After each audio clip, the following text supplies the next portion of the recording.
கர்த்தருக்கு காத்திருப்போ, வெட்கப்பட்டு போவதில்லை. நிச்சயமாய் முடிவு உண்டு, நம்பிக்கை வீண் போகாது.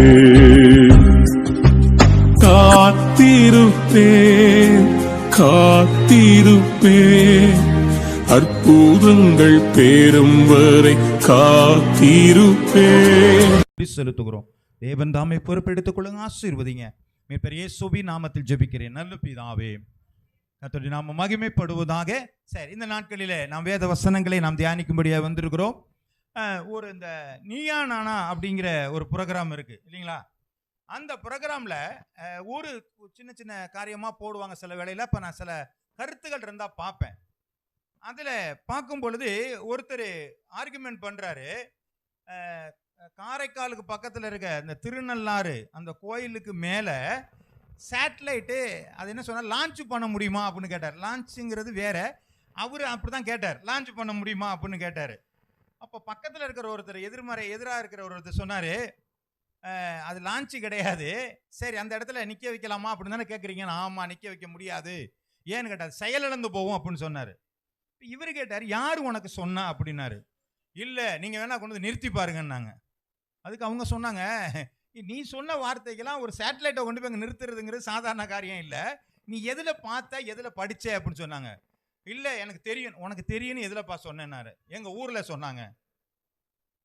சொல்ல புரியுங்களா? எங்கள் ஊரில் சொன்னாங்க அப்படின்னா, ஊரில் சொன்னதெல்லாம் யூடியூப்ல சொல்றதெல்லாம் வச்சு நீ நம்பாதப்பா. அப்போ அவர் சொல்றாரு, அதெல்லாம் கிடையாது, அங்கே சேட்டலைட் போயிட்டு வந்துக்கிட்டு தான் இருக்குது, ஒன்றும் செயலிழந்து போகிறதெல்லாம் ஒன்றும் இல்லை, விஞ்ஞானம் மெய்ப்பிக்கிறது. சொல்கிறது புரியுதுங்களா? அப்போ அப்படி சொன்னாங்க. அப்போது அந்த மனிதன் அந்த இடத்துல என்ன ஆயிட்டாங்க? வெட்கப்பட்டு போகிறான். தெரியுதுங்களா நான் சொல்கிறது? புரியுதுங்களா? இது கருத்து, இது பிரசங்கம் கிடையாது. அவன் தவறான ஒரு கார்த்தை அல்லது அரைகுறையான ஒரு அறிவின் மூலமாக செய்கிற காரியங்கள் வெட்கப்படுகிற சூழ்நிலை அவனுக்கு உருவாகி இருக்கிறது. புரியுதுங்களா? முடிக்கிற போது எனக்கு பயமா இருக்குது. சரி, அரைகுறையான காரியங்களை நாம் அறிந்திருப்போமானால் நம்முடைய வாழ்க்கையில் என்ன செய்யுங்க, சில வேலைகளில் வெட்கப்படணும். நம்ம தெரிஞ்சா சொல்லணும், இல்லைன்னா என்ன பண்ணக்கூடாது, கம்முன்னு முக்காட்டு அவன் சொல்றதையாவது கேட்டு வந்திருக்கணும். நம்மளும் தெரிஞ்ச மாதிரி ஆக்ட் பண்ணி வெட்கப்பட்டு போயிடக்கூடாது. இதுதான் இந்த வேத வசனம் சொல்கிறது. அப்போ நமக்கு என்ன வேதம் இன்னைக்கு சொல்லுகிறது என்று சொன்னால், மத்திய எழுதின புஸ்தகம் 18வது அதிகாரம் 2வது வசனமும் 3வது வசனமும் வாசிக்க கேட்கலாம். இயேசு ஒரு பிள்ளையை தம்மிடத்தில் அழைத்து அதை அவர்கள் நடுவே நிறுத்தி, நீங்கள் மனம் திரும்பி பிள்ளைகளைப் போல ஆகாவிட்டால் பரலோக ராஜ்யத்தில் பிரவேசிக்க மாட்டீர்கள் என்று மெய்யாகவே உங்களுக்கு சொல்றேன். ஆண்டவர் சொல்ற, அடிச்சு சொல்றாருங்க. என்ன சொல்றாரு? நீங்க மனம் திரும்பி பிள்ளைகளைப் போல ஆகாவிட்டால் பரலோக ராஜ்யத்தில் பிரவேசிக்க முடியாது அப்படிங்கிறார். அப்ப இதுல என்ன காரியம்? நான் பரலோகத்திற்கு போக வேண்டுமானால் நான் பிள்ளைகளை போல ஆக வேண்டும். நான் பிள்ளையை போல நான் மாற வேண்டுமானால் நான் மனம் திரும்ப வேண்டும். புரியுதுங்களா? என்னுடைய நோக்கம் பரலோக ராஜ்யம் போறது. அப்ப நான் பரலோக ராஜ்யம் நான் போகணும்னு நான் விரும்பினேயானால் என்னுடைய வாழ்க்கையில் நான் பிள்ளைகளை போல ஆக வேண்டுமாம். நான் பிள்ளைகளை போல ஆக வேண்டுமானால் நான் மனம் திரும்பி ஆக வேண்டும். இதைத்தான் இந்த வேத வசனம் நமக்கு என்ன செய்துங்க சொல்லுகிறது. அப்ப பிள்ளையானவன் அப்படிங்கிறது யாரு? மனம் திரும்பி பிள்ளையா இருக்கான், எப்படி இருக்கணும், அவனை எப்படி அடையாளப்படுத்த முடியும் என்று சொன்னால், 1 கொரிந்தியர் 4வது அதிகாரம் 15வது வசனம் சொல்கிறது, ஒரு பிள்ளையானவன் எப்படியாக இருக்கிறானாம், கிறிஸ்துவுக்குள் 10,000 உபாத்தியாயர்கள் உங்களுக்கு இருந்தாலும் தகப்பன்மார் அநேகர் உங்களுக்கு இல்லையே. கிறிஸ்து இயேசுவுக்குள் சுவிசேஷத்தினாலே நான் உங்களை பெற்றேன். அப்போ ஒரு பிள்ளை என்கிறது எதன் மூலமாய் பெற்றெடுக்கப்பட வேண்டுமாங்க? இல்ல, அதுல பண்ண போட்டிருக்கு, சுவிசேஷத்தினாலே உங்களை நான் பெற்றேன். அப்படின்னா என்னங்க? தேவனுடைய வார்த்தையின் மூலமாக நாம் பிறந்திருக்க வேண்டும். அல்லேலூயா. நான் சொல்ல போறீங்களா? பிள்ளை என்கிறவன், நான் கடவுளுடைய பிள்ளை என்று நான் சொல்வேனே ஆனால் வேத வசனத்தின் மூலமாக நான் பிறந்திருக்க வேண்டும். அல்லது ஒரு தாய் தகப்பன் என்னை கிறிஸ்தவ சபையிலே சேர்த்திருப்பதினாலே பிள்ளை அல்ல. அல்லது நான் ஆண்டவருக்காக நான் ஞானஸ்நானம் வாங்கினதுனால பிள்ளை அல்ல, நான் சுவிசேஷத்தினாலே பிறந்திருக்கிறேனா? அப்படி பிறந்திருப்பேனே ஆனால் என்னுடைய வாழ்க்கையில எது முக்கியமாக இருக்கும்? வசனங்கள் முக்கியமாக இருக்கும். அந்த வார்த்தையின் மூலமாகத்தான் நான் வளருவேன், வார்த்தையின் மூலமாகத்தான் நான் பேசுவேன், வார்த்தையின் மூலமாகத்தான் நான் செயல்படுவேன். ஏனென்று சொன்னால் நான் சுவிசேஷத்தின் மூலமாக பெற்றுவிட்டேன். ஆமென். தாயை போல சேலை, நூலை போல தாயை போல பிள்ளை, நூலை போல. ஆமா. அப்ப சுவிசேஷத்தினால ஒருத்தனை பெற்றெடுத்தால் அந்த பிள்ளை எதுவாகத்தான் இருக்கும்? சுவிசேஷம் வசனத்தின்படியாகத்தான் அது இருக்கும். அப்ப நாமெல்லாம் பிள்ளைகளாய் மாற வேண்டுமானால் வசனத்தினாலே நாம் பிறந்திருக்க வேண்டும். இதைத்தான் வேதம் சொல்கிறது. இன்னொன்றையும் பாருங்க, கலாத்தியர் எழுதின புஸ்தகம் 4வது அதிகாரம் 19வது வசனம். என் சிறு பிள்ளைகளே, கிறிஸ்து உங்களிடத்தில் உருவாகும் அளவும் உங்களுக்காக மறுபடியும் கற்ப வேதனைப்படுகிறேன். அப்போ ஒரு பிள்ளையாக நான் பெற வேண்டுமானால் அங்க பெற்றெடுப்பதற்கான ஒரு வேதனை ஒன்று இருக்கிறது. ஆமே. அப்ப நான் பிள்ளையாக சுவிசேஷத்தின் வழியாக நான் பெறப்பட வேண்டுமானால் ஒரு வழி என்னிடத்தில் இருக்கணும். ஆமே. அது என்னங்க வழி அப்படின்னு சொன்னா, இந்த உலகத்தை வெறுக்கிற வழி. எனக்கு நல்லாதாயா இருக்கு, அவங்கள போல ஜாலியா என்னால இருக்க முடியலையே. புரியுதுங்களா? இப்ப பவுல் பெற்றெடுத்த வழி என்னன்னு சொன்னா, அவங்களுக்கு சொல்றது, அவங்களுக்காக ஜெபிக்கிறது, அவங்களுக்காக போய் வர்றது, இப்படி நிறைய காரியங்களை செய்வது மூலமாக ஒருத்தனை சுவிசேஷத்துல பெற்றெடுக்கிறதுக்கு அப்பா உள்ள பிறந்துரும் போல இருக்கு. அவ்வளவு கற்பதனைப்பட்டு தான் ஒரு மனிதன் என்ன செய்யறான்? பெற்றெடுக்கிறேன்னு சொன்னா. அப்போ அந்த பெற்றெடுப்பதற்கான வழி என்னன்னு சொன்னா, அந்த சுவிசேஷம் அவனுக்குள்ளாக போய் வளர்ந்து உருவாகி அவனை முற்றிலுமாக ஒரு பிள்ளையாக உருவாக்கப்பட வேண்டும். அல்லேலூயா, அல்லேலூயா. இதுதான் ஒரு பிள்ளையாக மாறுகிற நமக்கு ஒரு அனுபவமாக இருக்கிறது. அப்ப பிள்ளையாய் மாறுகிறது நமக்கு மனம் திரும்புதல்ங்கிறது அவசியமான ஒரு காரியமா அப்படின்னு பார்த்தா, வெளிப்படுத்தின விசேஷம் 3வது அதிகாரம் 15லிருந்து 16 வசனங்கள் வரை நாம் வாசிக்கலாம். உன் கிரியைகளை அறிந்திருக்கிறேன், நீ குளிரும் அல்ல அனலும் அல்ல, நீ குளிரையாவது அனலாவது இருந்தால் நலமாயிருக்கும். இப்படி நீ குளிரும் இன்றி அனலும் இன்றி வெதுவெதுப்பாய் இருக்கிறபடினாலே உன்னை என் வாய் நின்று வாந்தி பண்ணி போடுவேன். அப்படின்னா என்ன சொல்றாருங்க? நீ குளிரும் இல்லாம அனலும் இல்லாம இருக்கிறியா? நீ பிள்ளையாவும் இருக்கிற மாதிரி தெரியுது, நீ தத்து பிள்ளையா இருக்கிற மாதிரியும் தெரியுது, பெத்த பிள்ளை மாதிரியும் இருக்கிற. என்னதான் நீ பிள்ளை? ஆமே. அப்ப நான் பிள்ளையாவே இருக்கிறேனா அல்லது தத்து பிள்ளையா இருக்கிறேனா? எங்கேயோ வந்து போறவங்களா இருக்கிறேனா? நான் எப்படி குளிரா இருக்கிறேனா அனலா இருக்கிறேனா? நான் ஆண்டவருக்குன்னு சுவிசேஷத்துக்குபடியா நிக்கிறேனா இல்ல அப்பப்ப வந்து போகிறவனா இருக்கிறேனா? இதுதான் வேதம் சொல்கிறது. எப்பா நீ ஆவியில அனலும் இல்ல குளிரும் இல்லைன்னா என்ன பண்ணிடுவோம்? ஆமா, வாந்தி பண்ணி போட்டுருவேன்னாரு. 2 எஜமானுக்கு ஒரு மனிதன் என்ன செய்ய முடியாதாங்க? ஊழியம் செய்ய முடியாது என்று சொல்லி வேதம் சொல்கிறதை பார்க்கிறோம். ஆமே. அப்படிதானங்க போட்டிருக்கிறாங்க. இன்னைக்கு டிரான்ஸ்ஜெண்டரை பார்த்து நம்ம என்ன சொல்றாங்க? இவங்களை என்ன பண்றதுன்னே தெரியல. அவங்களுக்கு டாய்லெட் கூட அவங்களுக்கு என்ன இருக்குதுங்க? கொஞ்சம் கஷ்டமான காரியமா இருக்கிறது, எங்க போறதுன்னு தெரியல. அப்ப அவங்களுக்குன்னு ஒரு தனியான ஒரு இடம் தேவையா இருக்கிறது. புரியுதுங்களா? அப்போ ஒரு குழப்பம் அந்த இடத்துல வர நேர்க்கிறது. அதே போலதான் நம்முடைய வாழ்க்கையில நான் பிள்ளையாக இருப்பேனேயானால், பிள்ளையாகவே இருந்து விட்டால் ஆண்டவருக்கு ஸ்தோத்திரம். ஆமே. நான் அப்படி இப்படி மாறி வருவதாக இருந்தால் என்னுடைய வாழ்க்கையில ஆசீர்வாத குறை வருது. இதை தான் நான் சொல்றாரு, நான் வாந்தி பண்ணி போட்டுருவேன், நான் உன்னை தள்ளி வச்சிருவேன், எனக்கு ஏற்றவனால. அப்ப பிள்ளையா இல்லாமல் போகிற காரியங்கள். நேற்று தினத்தில் பேசும் பொழுது ஏசாவுக்கு வர வேண்டிய அந்த புத்திர சுவிகாரத்தை ஒருவேளை பயிற்றங்கோளுக்காக அவன் எப்படி விட்டு போனானோ அதே போல நாம் ஒரு சில வேளைகளை பயிற்றங்கோளுக்காக பிள்ளையினுடைய சுதந்திரத்தை இழந்து போய்விடுகிறோம். ஆமே. இதுதான் இந்த வேத வசனம் சொல்கிறது. இப்போ நான் மனம் திரும்ப வேண்டியதற்கான அவசியம் என்ன வாசிக்கலாம். இப்படி மனம் திரும்பாம அறகுறையா இருக்கிறவங்க இருப்பாங்களா? திருச்சபையில் இருப்பாங்களா? ஆமா, திருச்சபையிலும் இருக்கிறாங்க. வாசிக்கலாம். லூக்கா எழுதின புஸ்தகம் 13வது அதிகாரம் 10லிருந்து 11 வசனங்கள் வரை. ஒரு ஓய்வு நாளில் அவர் ஜெப ஆலயத்தில் போதகம் பண்ணி கொண்டிருந்தார்.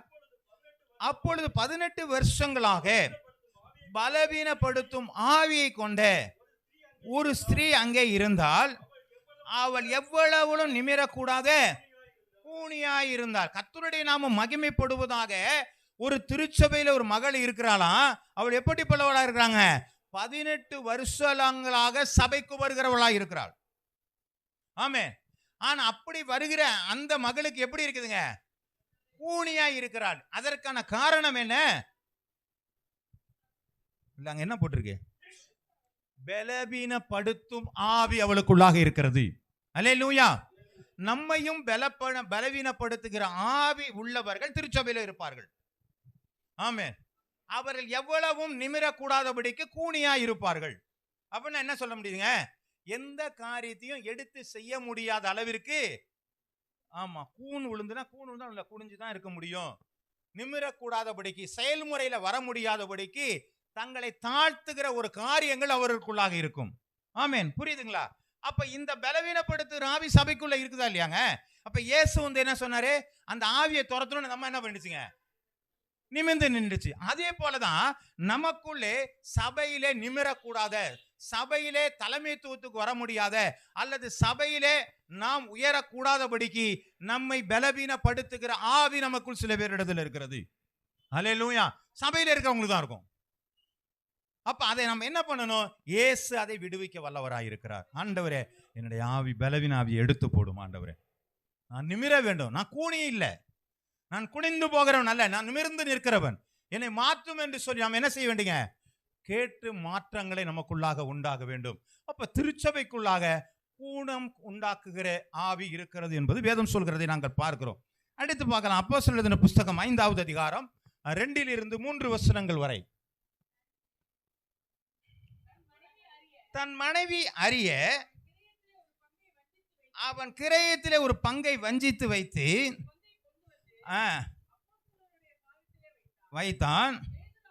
பேதுரு அவனை நோக்கி, அனனியாவே, அந்த நிலத்தின் கிரயத்தில் ஒரு பங்கை வஞ்சித்து வைத்து பரிசுத்த ஆவியினிடத்தில் பொய் சொல்லும்படி சாத்தான் இருதயத்தை நிரப்பினதென. அண்ணனே சபிரால் யாருங்க? சபையில உள்ளவங்க தான். தங்க இடத்தையே வித்து ஆண்டவருக்கு கொடுக்கணும், அப்போஸ்தலருடைய பாதப்படியில வைக்கணும்னு விரும்பினவர்கள் தான். ஆனால் அவர்களுக்குள்ளாக பொய் என்கிற ஆவி அவர்களுக்குள்ளே வர ஆரம்பித்தது. ஆமே. யாருங்க அவங்க? சபையில உள்ளவங்க தான். அப்ப பொய்யின் ஆவி அவளுக்குள்ள வருகிறது. எதையுமே உண்மை பேசுறது இல்ல. வேதம் சொல்கிறது, உள்ளதை உள்ளதென்றும் இல்லதை இல்லதென்றும் சொல்லுங்கள். ஆமே. சொன்ன தப்பே கிடையாதுங்க. இதுக்கு தாங்க வந்தேன், இதுக்கு தாங்க போனேன். நிறைய காரியங்கள்ல பொய் சொல்லுகிறவர்களா இருக்கிறோம். இப்ப அதிகப்படியா பொய் சொல்வதற்கு ஒரே காரணம் மொபைல் தான். அப்படிதானுங்களா? எங்க இருக்கீங்க? அவரு திருச்சியில இருப்பார், நான் டோல்கேட்டு வந்துட்டேன். ஏன் நான் வர்றதுக்கு லேட்டாங்க சொன்னா ரொம்ப தூரமா இருக்கியான்னு சொல்லிடுவாங்களேன்னு என்ன பண்றான்?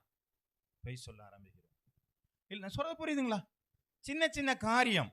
அப்ப நம்முடைய வாழ்க்கையில் இந்த மாற்றங்கள்லாம் வரணும்னு சொன்னா, ஆண்டவரே, எனக்குள்ளாக இருக்கிற பொய்யின் ஆவியை எடுத்து போடும் ஆண்டவரே. அது அவனுக்கு சாபமாக வந்தது. அவனுடைய குடும்ப வாழ்க்கையில அவர்களை தாழ்த்தக்கூடிய அல்லது அவர்கள் இல்லாமல் போக பண்ணுகிற காரியம் அவர்கள் வஞ்சித்தபடினால், பொய் ஒரு மனிதனை வஞ்சிக்கிறது என்று சொல்லி இந்த வேதம் என்ன சொல்லுங்க? சொல்லப்பட்டிருக்கிறதை பார்க்கிறோம். எதுக்கு விரோதமா சொன்னாராம் அவரு? வஞ்சித்தபடியால். யாருக்கு விரோதமா சொன்னது? பரிசுத்த ஆவியினிடத்திலே. அப்ப என்ன சொல்றாங்க? கடவுளுக்கிட்டே பொய் சொல்ற அளவுக்கு மனிதன் என்ன பண்ணிட்டான்? தைரியம் எங்க இருக்கிறவனுக்கு? சபையில இருக்கிறவனுக்கு. அப்ப அவனுக்குள்ள என்ன வர வேண்டுமா? மாற்றங்கள் வர வேண்டும். ஆண்டவர் கடவுளுக்கு முன்னாடி எல்லாம் பொய் சொல்ல முடியும். அவர் சகலத்தையும் அறிந்திருக்கிறவர். மனிதனுடைய நினைவுகள், தோற்றங்கள் எல்லாம் ஆண்டவருக்கு என்ன செய்யுங்க? தெரியும். உன் நாவிலே சொல் பிரபாதற்கு முன்பதாகவே அதை அறிந்திருக்கிறேன் என்று சொன்னவர். மனிதன் முகத்தை பார்க்கிறான், ஆண்டவரோ. ஆமா, இவ்வளவு வசனத்தை வாசிச்சுட்டு ஆண்டவருக்கு மறைவான காரியத்தை ஒன்னும் செய்ய முடியும். ஆமே. இப்படிப்பட்ட குணம் உள்ளவர்களும் சபைக்குள்ளாக என்ன செய்யறாங்க? இருக்கிறார்கள் என்று சொல்லி வேதம் சொல்கிறதை பார்க்கிறோம். அப்போஸ்தலர் 8வது அதிகாரம் 19 21 வசனங்கள் வரை. நான் எவன் மேல் என் கைகளை வைக்கிறேனோ அவன் பரிசுத்த ஆவியை பெறத்தக்கதாக எனக்கும் இந்த அதிகாரத்தை கொடுக்க வேண்டும் என்றான். பேதுரு அவனை நோக்கி, தேவனுடைய வரத்தை பணத்தினாலே சம்பாதித்து கொள்ளலாம் என்று நீ நினைத்தபடியினாலே உன் பணம் உன்னோடு கூட ஆமா நாசமாய் போக கடவுது. உன் இருதயம் தேவனுக்கு முன்பாக செம்மையாய் இராதபடியால் இந்த விஷயத்திலே உனக்கு பங்கும் இல்லை பாகமும் இல்லை. கர்த்தருடைய நாமம் மகிமைப்படுவதாக. இவன் ஆசைப்பட்ட காரியம் என்ன? நான் கையை வச்சா, பேதுரு கையை வச்சா பரிசுத்தாவியான வர்றல, நான் கையை வச்சா பரிசுத்தாவி வரணும். இவன் காசுக்காக கேட்டவனா? சம்பாதிக்கிறதுக்காக கேட்டனா? இல்ல. இவன் ஏற்கனவே இவன்கிட்ட இருந்த எல்லாத்தையும் விட்டுட்டு தான் என்ன பண்ணிருக்காங்க, பிலிப்புனுடைய வார்த்தையை கேட்டு ரட்சிக்கப்பட்டு வந்தவன். ஆனால் இப்ப இவன் சொல்ற காரியம் என்னன்னு கேட்டா, அந்த வரத்தை எனக்கு கூட. ஏன்னா இந்த வரத்தின் மூலமாக நான் என்ன செய்றேன்? பெருமையாக என்னை மாற்றிக் கொள்ளுகிறேன். அல்லேலூயா. இன்னைக்கு நிறைய பேருக்கு இந்த பிரசங்க தாளந்து இருக்கிறதுனால இன்னைக்கு அநேக உலக பிரகாரமான காரியங்களை பார்த்தீங்கன்னா தாங்க ரொம்ப பிரசங்கம் பண்றதா நினைச்சு நிறைய பிரசங்கம் பண்ணி இன்னைக்கு என்ன பண்றாங்க? உலகத்தை எங்கேயோ ஒரு பக்கம் திருப்பிட்டு போயிட்டு இருக்கிறாங்க. ஆமே. ஒரு நிறைய பார்த்தீங்கன்னா கள்ள உபதேசங்கள் நிறைய வரும். நல்ல பிரசங்கம், சூப்பரா பிரசங்கம் பண்ணாரு, சொல்றதை பார்த்தா நல்லா தான் இருக்குது. ஆனா பார்த்தீங்கன்னா தலை வெட்டெல்லாம் இப்படி இருக்கு, தலைக்கு மேல சரியில்லை, மேலையும் சரியில்லை உள்ளேயும் சரியில்லை. புரியுதுங்களா? ஆண்டவர் சொல்லுகிறார் எப்படி இருக்குன்னா, எல்லாவற்றையும் ஒழுங்கும் கிரகமாக செய்கிற தேவன். இந்த தலப்பாவில் அடிக்கிறது, இந்த கோடு போடுறது இதெல்லாம் இல்லை. அதை வச்சுக்கிட்டுலாம் நீ என்ன பண்ண விடாதுங்க, நீங்க மேல வர முடியாது. இது ஆண்டவருடைய பலிபீடம். இதுல நம்முடைய பெருமையை ஒரு நாள் என்ன செய்ய முடியாதுங்க, கொண்டே வர முடியாது. நான் ஆண்டவருடைய நான் பிரஸ்தாபப்படுத்துகிறேன், என்னால முடியும், நான் வந்து இங்க நின்னேன்னு சொன்னா 2 வசனத்துக்கு என்னால் பேச முடியாது. நீங்க ஆண்டவர்கிட்ட விட்டு கொடுத்துட்டீங்கன்னா உங்களை எல்லாவற்றையும் ஆண்டவர் பேச வைப்பார். அப்படித்தான் வேதம் சொல்கிறது. எப்படி சொல்கிறது? உன் வாயை விரிவாய்த்திரே. அப்ப அவரு தான் நிரப்பணும். அப்ப இதை சொல்ல வேண்டிய காரியத்தை ஆண்டவர் எனக்கு சொல்லணும். அப்பதான் நான் இது என்ன செய்ய முடியுங்க, நான் சொல்ல முடியுமே தவிர நானா பரவாயில்ல ஒரு வசனத்தை எடுத்தா அப்படியே கிங்கு மாதிரி நான் பேசிடுவேன், அங்கிட்ட இங்கிட்டலாம் போயிடுவேன் சொன்னா 10 பைசாவுக்கு பிரயோஜனம் இருக்காது. யார் இருதயத்தையும் அது என்ன செய்யாதுங்க, பேசாது, தொடாது. அப்ப ஆவியானவர் கிரியைகளை நடப்பிக்க வேண்டுமானால் அந்த இடத்துல என்ன பண்ணுங்க, பணத்தினாலே நாம் எதையாவது சம்பாதித்தலாம், பணத்தினாலே எனக்கு உயர்வு வந்துவிடும் என்று சொல்லி நாம் என்ன செய்ய முடியாதுங்க, நினைக்க முடியாது. இன்னைக்கு அநேக சபைகளில பணம் அதிகமாக கொடுப்பதினாலே தங்களை உயர்த்த வேண்டும் என்று நினைக்கிற விசுவாசிகள் உண்டு. பணம் நிறைய கொடுக்கறதுனால, ஆமா பணம் நிறைய கொடுக்குற யாரு கொடுக்குறாங்க, அவர் என்ன பண்ணிடுறாரு, அதை ரிட்டர்ன் பண்ணிடுவாரு. அவரும் கையில் வச்சுக்க மாட்டாரு, அவர் ரிட்டர்ன் பண்ணிடுறாரு. அப்போ இங்க எதுக்கு அவங்க யாருக்கு முக்கியத்துவம், பணம் இருக்கிறவர்களுக்கு முக்கியம் தான், இல்லாதவங்க. அது சொன்னார்ல அந்த, ஏய் நீ உண்ட அதிகத்திலிருந்து நீ கொடுத்தாய, அந்த அம்மா 2 காசு தான் போட்டுச்சு, ஆனா தண்டை உள்ளதெல்லாம் என்ன செஞ்சீங்க. அப்ப எல்லாரையும் எப்படி பாக்குறாருங்க அவரு? புரியுது என்ன சொல்றீங்களா? இப்ப சபையில உள்ளவர்கள்லாம் யாருன்னா எல்லாரும் ஒண்ணுதான். நீங்க வெளியில என்ன வேலை வேணாலும் பார்க்கலாம், வெளியில எப்படிப்பட்டவர்களா வேணாலும் இருக்கலாம், ஆனால் சபைக்குள்ளாக நம்ம எல்லாம்னாட்டா எல்லோரும் சகோதர சகோதரிகள் தான். ஆமே. இவன் என்ன பண்ணிட்டான், பணத்தினால எல்லாத்தையும் வாங்கிடலாம், வரத்தை வாங்கிடலாம், ஒரு டாப் போஸ்டுக்கு வந்துடலாம், அப்படியெல்லாம் அவன் நினைச்சதுனால பணம் உன்னோடு கூட நாசம் பண்ணும். டக்குன்னு அவன் என்ன பண்ணிட்டான், சுதாரிச்சுக்கிட்டு ஜோம் பண்ணுங்க ஐயா மாறிக்க. புரியுதுங்களா? மாற விரும்புகிறான். சரி, இன்னொரு வசனத்தை வாசிக்கலாம். ரோமர் எழுதின புஸ்தகம் 16வது அதிகாரம் 17-18.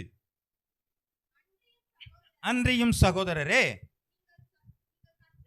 நீங்கள் கற்றுக்கொண்ட உபதேசத்திற்கு விரோதமாக பிரிவினைகளையும் இடர்களையும் உண்டாக்குகிறவர்களாய் குறித்து எச்சரிக்கையாயிருந்து அவர்களை விட்டு விலக வேண்டும் என்று உங்களுக்கு புத்தி சொல்கிறேன்.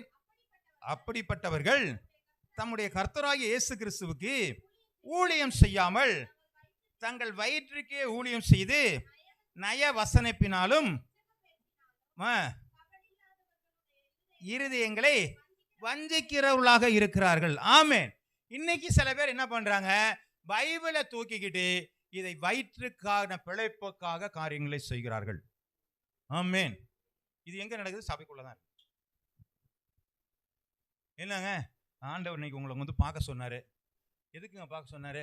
சும்மா ஜெபம் பண்ணிட்டு வர சொல்லியிருக்காரு. சும்மா எல்லாம் ஜெபம் பண்ணல. நீங்க சொல்ல புரியுங்களா? சில டெக்னிக் எல்லாம் இருக்குது. எனக்கு ஒரு தேவைன்னா நான் உடனே என்ன சொல்லிடுவாங்க, பிரதர் பில்டிங் கட்டணும் பிரதர், ஜோம் பண்ணிக்க பிரதர். எதுக்கு பில்டிங் ஜோம் பண்ணணும்? நீ காசு கொடுங்கிறது தான், வேற ஒன்று. புரியுதுங்களா என்ன சொல்றது? இல்லை, சில டெக்னிக்கலாக வார்த்தையில் என்ன செய்யறாங்க பயன்படுத்தி வேதத்தில் சொல்கிறது. தீமோத்தியில் அழகான ஒரு வார்த்தை சொல்கிறது, விதவைகளை அவர்கள் என்ன வஞ்சிக்கிறார்கள் என்று சொல்லி ஒரு வசனம் இருக்குது. நான் சொல்றது புரியுதுங்களா? அப்ப வேத வசனத்தை பிழைப்புக்காக செய்கிறவர்கள் இன்னைக்கு உலகத்துல உண்டு. ஆமென். திருச்சபைகள்ல இருக்கிறாங்க. அப்ப இதை நம்ம என்ன பண்ணணுங்க? மாற்ற வேண்டும். ஆண்டவர் அழைப்புக்காக நீ பேசு, ஆண்டவருக்காக நீ பேசு, நீ ஆண்டவருக்காக ஊழியம் செய்ய, நீ ஆண்டவருக்காக உன்னுடைய காரியத்தை செய்ய என்று சொல்லாதபடிக்கு பிழைப்புக்காக செய்தார்களே ஆனால் அதுவும் அவர்களை உயர்த்தாது. ஆமென். கர்த்தருடைய நாமம் மகிமைப்படுவதாக. இப்படிப்பட்ட காரியங்கள் சபைக்குள்ளாகத்தான் இருக்கிறது. ஆமென். அப்ப இதை பார்த்தா ஆண்டவர் சொல்றாரு, மனம் திரும்புங்கள், பிள்ளைகளை போல நீங்கள் மாறுங்கள். ஏன்னு சொன்னா இப்படிப்பட்டவர்கள் அப்போஸ்தலனாகிய 12 பேர்ல இருக்கிறதுல ஒரு ஆள் யாரா இருந்தாருங்க? ஆமா, யூதாஸா இருந்தாங்க இல்லையா? அதே போல சபைக்குள்ளேயும் சில யூதாஸ் காரியத்துக்கள் என்ன செய்வாங்க? ஆமா, இருப்பாங்க. அது நம்ம கண்டுபிடிக்கணும். அது ஏதாவது அண்டர் கிரவுண்ட்ல ஏதாவது ஒன்று செஞ்சுக்கிட்டே இருக்கும். ஆமென். கர்த்தருடைய நாமம் மகிமைப்படுவதாக. ஆனா ஒரு நாள் எப்படியாவது பாஸ்டர் முகத்தில் தந்துட்டு போயிடும். சொல்றது புரியுதுங்களா? இது ஏன் எனக்கு தெரியும் சொன்னா, சபையை நிர்வகிக்கிறது போதகர் தானே, மேய்க்கிறது தானே. அப்ப மேய்க்கும் பொழுது நம்ம கண்ணுக்கு அது என்ன பண்ணுவாரு? என்னதான் மறைஞ்சாலும் அது என்ன பண்ணுவாரு? சரியான நேரத்தில் காட்டி கொடுத்துருவார். அப்படி ஒரு மனுஷன் முன்னாடி இருந்தார். அவரை நான் கண்காணிச்சுக்கிட்டே இருப்பேன். அவர் சில தவறுகள் சொல்லும் பொழுது, ஐயா தம்பி இது ரொம்ப தப்பு பண்ற மாதிரி தெரியுது, அது என்னன்னு போய் கேட்டோம்னா கரெக்டா சிக்கினாரு. அதை போய் சொன்ன நம்ம அதுலேருந்து வர்றதில்ல. அவரு போய் எங்கேயோ போய் ஜெயிலுக்கெல்லாம் போய் என்னென்னமோ பண்ணி எங்கேயோ போயிட்டாரு அவரு. சொல்றது புரியுதுங்களா? அப்ப தவறான மனிதர்கள் நிச்சயமாக ஆண்டவர் வெளிப்படுத்துகிறவராக இருக்கிறார். ஆகவே யூதாசுகளும் சபைக்குள்ளாக இருக்கிறாங்க. அதனாலதான் ஆண்டவர் சொல்றாரு, வாசிங்க யோனா எழுதின புஸ்தகம் 3வது, ஒரு மெய்யான ஒரு மனம் திரும்புதல் நம்மள்ட்ட இருக்கணுங்க. உண்மையான மனம் திரும்புதலா இருக்கணும். சும்மா மனம் திரும்பிட்டேன், நான் ஞானஸ்நானம் வாங்கிட்டேன், நான் சபையில் ஐக்கியப்படுறேன். எங்க போறீங்க? சபைக்கு போறேங்க. என்ன பண்ணுங்க? சபையில போனா ஐயோ நாங்க பாடி ஆடி ஆராதிச்சு வசனத்தை கேட்காம எங்களால் இருக்க முடியாது, இப்படி எல்லாம் சொல்லக்கூடிய யூதாஸ் காரியத்தை உண்டு. அவர் தேவனோடு கூட தான் இருந்தான், தேவனோடு கூட தான் செயல்பட்டான், தேவனுடைய வசனங்களை கேட்டான், எல்லாம் செய்தாலும் அவரை காட்டி கொடுத்தோம்னு அவன் தான் இருந்தான். ஆமென். வாசிங்க யோனா எழுதின புஸ்தகம் 3வது அதிகாரம் 6 to 9. இந்த செய்தி நினைவேயின் ராஜாவுக்கு எட்டின பொழுது அவன் தன் சிங்காசனத்தை விட்டு எழுந்து தான் உடுத்தியிருந்த உடுப்பை கலற்றி போட்டு இரட்டை உடுத்தி கொண்டு சாம்பலிலே உட்கார்ந்தான். மேலும் ராஜா தானும் தன் பிரதானிகளும் நிர்ணயம் பண்ணின கட்டளையாக நினிவே எங்கும் மனுஷரும் மிருகங்களும் மாடுகளும் ஆடுகளும் ஒன்றும் ருசி பாராது இருக்கவும், மேயாமலும் தண்ணீர் குடியாமலும் இருக்கவும், மனுஷரும் மிருகங்களும் ரெட்டினால் மூடிக்கொண்டு தேவனை நோக்கி உரத்த சத்தமாய் கூப்பிடவும், அவரவர் தம் தம் பொல்லாத வழிகளை தம் தம் கையில் உள்ள கொடுமையை விட்டு திரும்ப கடவார்கள். அல்லேலூயா. இப்போ இவங்க எல்லாரும் உடுப்பை கழட்டி போட்டு உபவாசம் பண்ணதில்லை, மனம் திரும்புதல் என்ன பண்ணுச்சுங்க? நான் ஃபாஸ்டிங் பிரேயர் போனேன்னு சொன்னதில்லை, நான் சாப்பிடாம இருந்ததுங்கிறது பிரச்சனை இல்லை, ஜெபித்தது பிரச்சனை இல்லை, கீழ்ப்படிந்தது பிரச்சனை இல்லை, வசனத்தை கேட்டது பிரச்சனை இல்லை. ஆனால் என்ன நடந்திருக்கிறதுங்க? நான் என்ன சொல்றது? தங்களுடைய பொல்லாத வழியையும் தம் தம் கையில் உள்ள கொடுமையும் விட்டு திரும்ப கடவர்கள். அல்லேலூயா, அல்லேலூயா. அப்ப நம்ம இடத்துல என்ன எதிர்பார்க்கிறார்கள்? மனம் திரும்புதல். அதான் மெய்யான ஒரு காரியம். இந்த மனம் திரும்பல் தான் நம்மளை தேவனுடைய பிள்ளைகளாக மாற்றுகிறது. பிள்ளைகளாக இருப்பதுனாலதான் நாம் சுதந்திரர்களாக மாறிவிடுகிறோம். அல்லேலூயா. இப்ப இங்க இருந்து அங்க போகுது. அப்ப என்ன சொல்றாங்க? இவன் யார்? நினிவே பட்டணத்தார், இவர் இஸ்ரவேலரா? இல்ல, புறஜாதி மக்கள். அவர் ஆண்டவர் சொல்றாரு, இவங்களுடைய பாவங்க எங்க வந்து கிடைச்சுங்க? இவருடைய பொல்லாங்க எங்க கிடைச்சுங்க? பரலோகத்தில். என்ன சொல்ல தெரியல, என்ன தெரியும்? நினிவே 40 நாள்ல என்ன பண்ணுங்க? என்ன பண்ண? அது வசனத்தை பாசிங்க.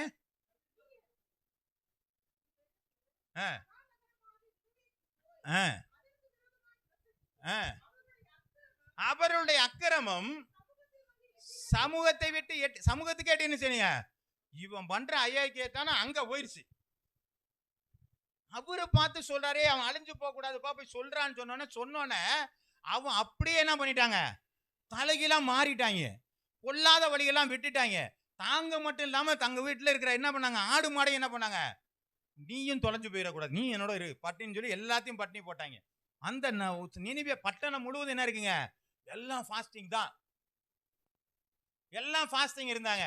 அந்த அதிகாரத்தினுடைய கடைசி பகுதியில் வச்சுங்க, அந்த நாலு கடைசி வலது கைக்கும் இடது கைக்கும் வித்தியாசம் தெரியாத 120,000 பேருக்கு. ஐயோ, மேல பார்த்தவர் அக்கிரமம் மேல வந்துச்சு, இப்பவும் பார்த்துக்கிட்டு தான் இருக்கிறாரு. இப்ப பார்த்துட்டு என்ன சொல்றாங்க, வலது கைக்கும் இடது கைக்கும் 120,000. சின்ன பிள்ளை தெரியாம பண்ணிட்டான், புரியுதுங்களா? தவறு, இவ்வளவு பெரிய தவறு பண்ணி அங்க வரலாம் எட்டினது. இப்ப அவர் என்ன சொல்றாருங்க, ரொம்ப அது புரியுதாங்க, ஒரு அந்த வார்த்தை புரியுதா? ஒரு பையன் கல்லை விட்டு எறிஞ்சு யாருக்கா மண்டை உடஞ்சி போச்சு. அந்த அம்மா தெரியும் மண்டை உடஞ்சி போனதே கஷ்டமான காரியம். அந்த வந்தவங்க கேட்டான், ஏமா உன் பிள்ளையாமான்னு கேட்டா என்ன சொல்லுவாங்க, தெரியாம கல்லை விட்டு எறிவா, தெரிஞ்சுதான் கல்லை விட்டு எறிஞ்சான். ஆனா என்ன பண்றாங்க, தெரியாம விட்டு எறிஞ்சிட்டாங்க. கோச்சிக்காதீங்க, சின்ன பிள்ளைங்க. எப்படியும் அந்த பிள்ளை என்ன பண்றாங்க, அதுதாங்க தேவை. நான் மனம் திரும்பும் பொழுது தேவன் இறங்கி வருகிறார். அவ்வளவு பொல்லாப்பு மேல இருக்குது, ஆனா இறங்கி வந்து சொல்ற, ஒன்னும் தெரியாது. அவன் உட்காந்துட்டு பாக்குறான், இந்த நினிவே சாவடிக்கணும், எல்லா பேரும் ஒளிஞ்சு போட்டான்னு சொல்லி அவர் என்ன பண்றாருங்க, அப்படியே பார்த்துக்கிட்டே இருக்காரு. ராமனுக்கு செடியில உட்காந்துட்டு நல்லா ஹாயா உட்காந்துருக்கிறாரு. உட்காந்துட்டு கவுளுதான்னு பார்த்தாரு. இவர் ஆண்டவர் மேல கோவம். நான் அப்பதான் சொன்னேன்ல, நீ மனதிறக்கம் உள்ளவர், நீ திடீர்னு மாத்தினாலும் மாத்திருவியா, நீ இந்த மாதிரி கொண்டு என்ன சேர்த்தியான்னு சொன்னாரு. அவரு சொன்னாரு, இந்த ஆமணக்கு செடிக்கே நீ இறங்குறேன்னு, நான் இவ்வளவு பேருக்கு இறங்க மாட்டேனா? எவ்வளவு ஆண்டவர் அன்புள்ளவராய் இருக்கிறார். மனம் திரும்புதலை குறித்து ஆண்டவர் அதிகமாக நேசிக்கிறவராய் இருக்கிறார். அல்லேலூயா. அவர் சொல்லும் பொழுது முதல்ல சொன்ன மனம் திரும்புங்கள், பரலோக ராஜ்யம் சமீபமாயிருக்கு. இதுதாங்க முதல்ல அவர் பிரசங்கம் பண்ணதை. கர்த்தருடைய நாமம் மகிமைப்படுவதாக. லூக்கா எழுதின புத்தகம் 19வது அதிகாரம் 8 வசனங்கள் வரை. சகேயு நின்று கர்த்தரை நோக்கி, ஆண்டவரே, என் ஆஸ்திகளை பாதி ஏழைகளுக்கு கொடுக்கிறேன், நான் ஒருவனிடத்தில் எதையாகிலும் அநியாயமாய் வாங்கினதுண்டால் நாளத்தனையாக திரும்ப செலுத்துகிறேன் என்றான். இயேசு அவனை நோக்கி, இன்றைக்கு இந்த வீட்டிற்கு ரட்சிப்பு வந்தது, இவனும் ஆபிரகாமின் குமாரன். மனம் திரும்புதல். எல்லாரும் பார்த்து சொன்னாங்க பாவின்ட்டாங்க. எல்லாருக்கும் தெரியும் என்னடானா, வரி வசூலிக்கிறோம் பாவிங்கிற ஒரு கருத்து இருக்கிறது, அநியாயமா வாங்குவாங்க. அப்படி இவன் உடனே சரண்டர், ஆண்டவரே நான் எல்லாத்தையும் கொடுத்துறேன், பாதி ஏழை கொடுத்துறேன், நான் யார்ட்ட அநியாயமா வாங்கினேன்னா நான் 4 மடங்கா திரும்பி கொடுத்துட்றான் ஆண்டவரே. அப்ப அவன் என்ன பண்றான், அந்த மனம் திரும்புதல், உடனடியான ஒரு மாற்றங்கள், தன்னுடைய வாழ்க்கையில இருந்த எல்லா காரியத்தையும் மாற்றி போகும் பொழுது ஆண்டவர் பார்த்தாரு, இந்த வீட்டிற்கு ரட்சிப்பு வந்தது. இப்ப ஆண்டவர் இறங்க மாட்டாரா? நம்ம மாறும்பொழுது ஆண்டவர் என்ன செய்யறாருங்க, அப்படியே கோபமாவே இருப்பாரா? நீ அன்னைக்கு அயோக்கியத்தனம் பண்ண, ஒண்ணு தண்டிக்காம, அப்படிலாம் இல்ல ஆண்டவர். நம்ம எப்ப மனம் மாறுறோமோ உடனே ஆண்டவரும் இரக்கம் உள்ளவராக இருக்கிறார். அல்லேலூயா. நமக்கு நிறைய இருக்கலாங்க, இதுவரையிலும் இருக்கலாம், ஆனா இப்போ மனம் திரும்புறதான் எதிர்பார்க்கிறார். அப்படி செய்யும் பொழுது நம்மளை காட்டில அடிபணிஞ்சு இறங்குற ஆளா இருக்கிறார். ஆமே, ஆமா. அவர் பாருங்க, ஒரு தலைவனா இருந்தாலும், தலைவன் என்பவரும் வேலை செய்யணும்னு சொல்லி இருக்குது. அவர் ஒரு தலைவர், ஒரு கடவுள், கொண்டு போய் பேதுரு காலை பிடிச்சிட்டு என்ன பண்றாரு, கழுவ ஆரம்பிக்கிறார். எவ்வளவு ஒரு தாழ்மை பாருங்க. என்ன சொல்றாரு, இதுதான்டா நான் கற்றுக் கொடுக்குற காரியம். நான் இன்னைக்கு தாழ்மையா இருக்கிறது போல நீங்கள் என்ன செய்ய, தாழ்மையா இருங்கள், ஒருவருக்கொருவர் தாழ்மையாக இருங்க. இன்னைக்கு அதுதான் சில சபைகள்ல பாத்தீங்கன்னா, கம்யூனிஸ்ட்ல கால் கழுவாங்க பாத்தீங்களா, காலை கழுவாங்க, ஆனா கரெக்டா ஃபிக்ஸ் பண்ணி வச்சிருப்பாங்க. ஆமா, யாரு காலை கழுவணும் முடியுதா இங்க வந்துரு, அப்படி கை கழுவும். ஏன் அது இப்ப அங்கேயே முடிஞ்சு போச்சு, உங்க இந்த சாப்டரே முடிஞ்சு போச்சு. நீங்க எந்த நோக்கத்துக்காச்சும் அதெல்லாம் கிடையாது. தாழ்மைன்னு சொன்னா எல்லார்கிட்டையும் பேசுங்க, எல்லார்கிட்டையும் பழகுங்க, ஒரு பிரச்சனையும் கிடையாது. ஆமே, அல்லேலூயா. கர்த்தருடைய நாமம் மகிமைப்படுவதாக. ஒரு கடந்த நாட்கள்ல ஒரு வீட்டுக்கு பிரேயர் போறதுக்காக வேண்டி, ஆரம்ப நாட்கள்ல முதல் அந்த வீட்டுல பிரேயர் நடத்தின பட்டியில ஒரு வீட்டுல போய் ஜோம் ஒண்ணு, அந்த பொண்ணு வாமா உங்க வீட்டுல ஜோம் ஒண்ணு, வேணாண்ணே சொல்லிட்டு இருந்துச்சு. ரொம்ப நாளா இருந்துச்சு. இன்னைக்கு உங்க வீட்டுக்கு வந்தே ஆவேன்னு சொல்லிட்டு உள்ள போனா, அந்த வீட்டுக்குள்ள போகவே முடியாது. இப்படி ரொம்ப சாய்வலா இருந்துச்சு. போய் உள்ள போய் நுழைஞ்சி போன கொஞ்சம் தண்ணி குடின்னு சொல்லி தண்ணி வாங்கி குடிச்சுட்டு, இந்த வீடு தானம்மா, ஏன் இதுக்கே வரணும்? இல்ல ரொம்ப சின்ன வீடா இருக்கு, அதனாலதான் உங்களை கூப்பிடல. ஆமே அப்படின்னு சொன்னிச்சு. அப்ப நான் சொன்னேன், இதானே பிரச்சனை, வா ஜெபம்னு சொல்லிட்டு அந்த வீட்டில் அப்பயே ஜெபம் பண்ணோம். இன்னைக்கு இந்த வீட்டில் வீடு கட்டியிருக்கப்பட்டிருக்கு. அல்லேலூயா. கர்த்தருடைய நாமம் மகிமைப்படுவதாக. நாம் எந்த இடத்துல இருக்கிறோமோ அந்த இடத்த ஆண்டவர் ஆசீர்வதிப்பாரு. கர்த்தருடைய பிள்ளைகளாய் மாறும் பொழுது நம்முடைய தேவைகளை ஆண்டவர் சந்திப்பார், மாற்றங்களை உருவாக்குவார். நம்ம கீழே இறங்கினா அதுக்கு மேல தடாலடி அவர் என்ன செஞ்சிருவாருங்க, கீழே இறங்குறவராய் இருக்கிறார். வாசிக்கலாம் அப்போஸ்தலர் எழுதின புஸ்தகம் 9வது அதிகாரம் 6வது வசனம். அவன் நடுங்கி திகைத்து, ஆண்டவரே நான் என்ன செய்ய சித்தமாயிருக்கிறீர்? சரி, இதுல இன்னொன்னு வாசிங்க, 15 16 வாசிங்க. அதுலயே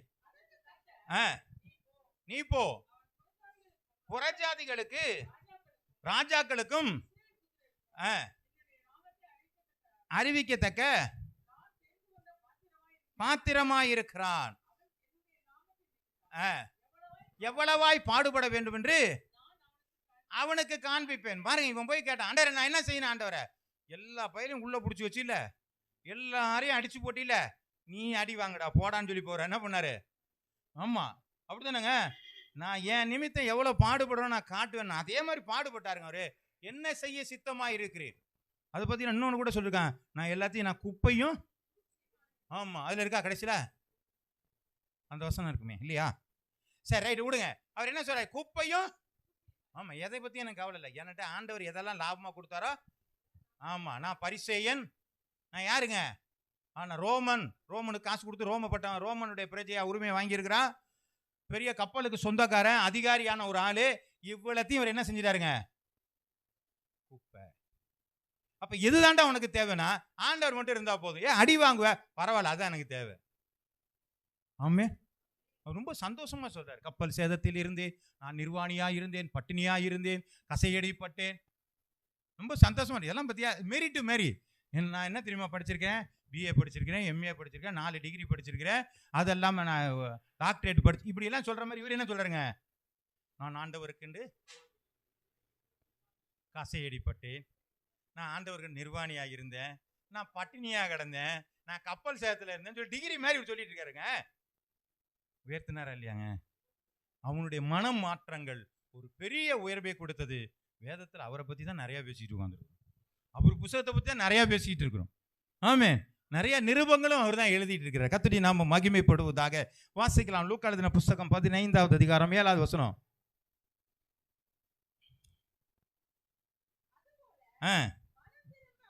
மனம் திரும்ப அவசியம் இல்லாத 99 நீதிமான்களை குறித்து சந்தோஷம் உண்டாகதை பார்க்கிலும் மனம் திரும்புகிற ஒரு பாவி நிமித்தம். அப்ப எதுங்க பரலோகத்துல சந்தோஷத்தை உண்டாகுதா? நான் பாவியா இருந்தேன், நான் மனம் திரும்பினேன்னா பரலோகமே சந்தோஷப்படுகிறது. ஆமே, அப்ப திருச்சபைக்குள்ளாக இருக்கிற அந்த யூதாஸ் காரியத் மனம் மாறும் பொழுது பரலோகம் எப்படி இருக்குதுங்க? சந்தோஷப்படுகிறதா இருக்கிறது. கர்த்தருடைய நாமம் மகிமைப்படுவதாக. இதை தாங்க ஆண்டவர் எதிர்பார்க்கிறார், மனம் திரும்புதல். அதனாலதான் சொல்லப்பட்டிருக்கிறாங்க, இந்த மனம் திரும்புதல்னா யூட்டன். புரியுதுங்களா? நான் எந்த வழியில போனனோ அப்படியே ரிவர்ஸ்ல வந்துடுறது. அப்படின்னு என்ன அர்த்தம்? நான் இப்ப 25 வயசுல இருக்கேன், 50 வயசுல இருக்கேன்னு சொன்னா அப்படியே குறைஞ்சி 40, 45, 40, 30, 25, 20 எங்க போயிடணும்? ஆமா 6 வயசுக்கு போயிடணும். ஏன்? குழந்தையா மாறணும். அப்ப இப்ப எல்லாம் நல்ல டெக்னிக்கலா இருக்கு பாத்தீங்களா? நான் யூட்டர்ன் அடிச்சேன்னா அந்த டெக்னிக்கல் வராது. ஆமென். பழைய புஸ்தகத்துல ஒரு கதை ஒன்று இருக்கும். 2 பிள்ளைங்க சண்டை போட்டுக்கிட்டு இருக்கும். இந்த சண்டை போட்டோன்னா 2 பிள்ளைங்க சண்டை போட்டோன்னா அப்பா அம்மா வந்து என்ன பண்ணுவாங்க? ஓம் பிள்ளை பேர் சண்டை போட்டதா என் பிள்ளை சண்டை போட்டா, இந்த 2 பேரும் பெட்ரோல் ரொம்ப சண்டை போட்டுக்கிட்டு இருக்கும்.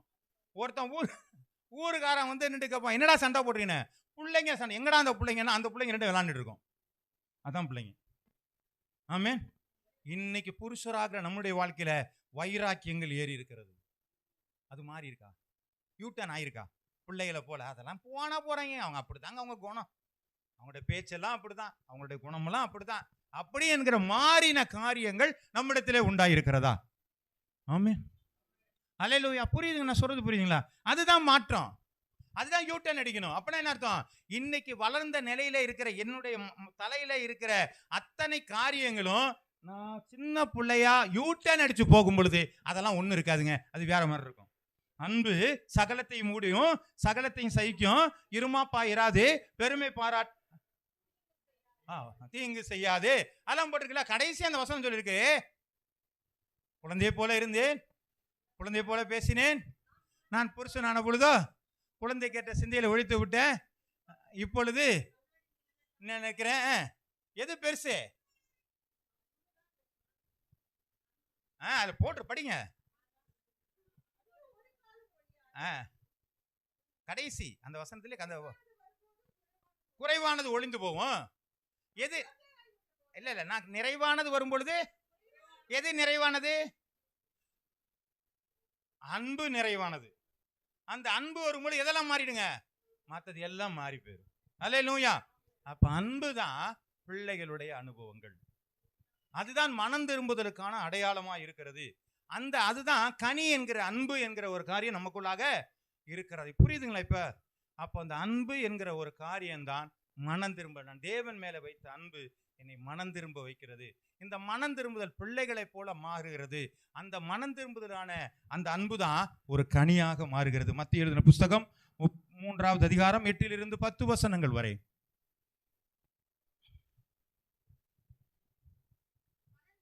மனம் திரும்புதலுக்கு ஏற்ற, அப்போ நான் மனம் திரும்பிட்டேன், நான் பிள்ளைய போல மாறிட்டேன்னா எனக்குள்ள என்ன வரணுங்க? கனி கொடுக்கணும்.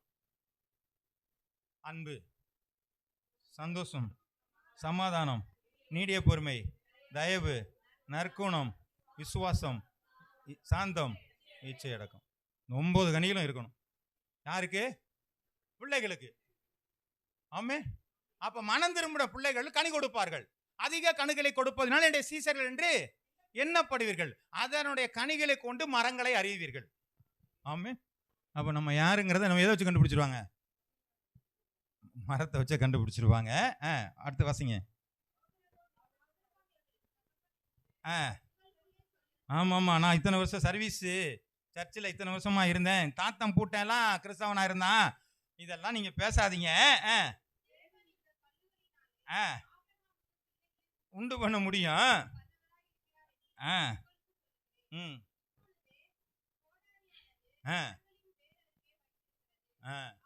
ஆகையால் நல்ல கனி கொடாத மரமெல்லாம் வெட்டுண்டு அக்கினியிலே போடப்படும். ஹல்லேலூயா. அப்போ நல்ல கனி கொடுக்கலன்னா ஃபினிஷ், வெட்டுண்டு அக்கினியிலே போடப்படும். அப்போ நம்ம திருச்சபையிலே இருக்கிற பிள்ளைகள் கனி கொடுக்கிற அனுபவம், அதுதான் மனம் திரும்புவதற்கு அடையாளம், அதுதான் பிள்ளைகளாக மாறுகிற அடையாளம். அதைத்தான் ஆண்டவருடைய வேதம் சொல்கிறது. நீங்கள் மனம் திரும்பி பிள்ளைகள் போல் ஆகாவிட்டால் பரலோக ராஜ்யத்திலே பிரவேசிக்க முடியாது. அல்லேலூயா. நம்ம எல்லாம்